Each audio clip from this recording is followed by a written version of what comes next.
I'm here on the Siemens booth with Clark. Clark, you've got a interactive microgrid table here. This is pretty cool. What have you got? Yeah, we sure do. This gives just the average person a chance to see what's going on with this term called microgrid. And really all it is the ability to control distributed generation assets as they connect to the grid. Very simply put, the ability to island once you have these multiple distributed generation assets. These little discs we have are good examples of it. So for example, what we have here is the grid already controlled. We'll add some solar PV like everybody's familiar with. Let's add a little bit of wind as another generation asset. And it all connects into the grid. It all connects into the grid. And then we'll add a little bit of battery. So I'm on the generation side, and let's add maybe a diesel generator. So then on the load side, right, we have load. So we have buildings, we have process industries, maybe that's a commercial or industrial.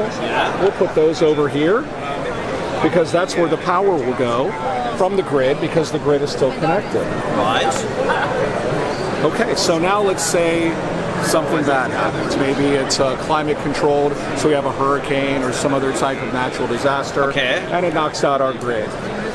The microgrid controller, what it does is, in milliseconds, it figures out what are my generation assets that I have available, what are the loads that are considered critical loads, and it immediately will take that power and will optimize these generation assets to provide power to the critical infrastructure. So it's really a very simplistic way of actually deciding as a city or as a campus or as a base, whatever the market segment is, what is the critical infrastructure? Does my lab have to stay running if I'm a higher ed?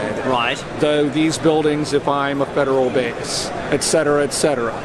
You make that decision, and then we figure out with you the generation assets that are needed in order to support the critical infrastructure and keep it running. And our controller is the brain to make that happen. So if we, for example, move the sun, all of a sudden you see it get darker and darker. Why? Because we're going to nighttime now. So the solar PV in essence going away. They're probably not doing a lot right now. That's right, but that's okay. So something happens to knock the grid out at night, it'll move to the battery storage. And then once the battery storage and some of the other generation assets start to come up to speed, you don't have your solar PV, but maybe you have your generator or you have your wind at night. And so therefore those will be your generation assets at nighttime when you don't have any solar. So it's balancing out the system. Exactly. And balances the system. And again, it's in a very easy to use, interactive way for a great way to show people how this thing works. Yeah, the average person to a facility manager to an engineer.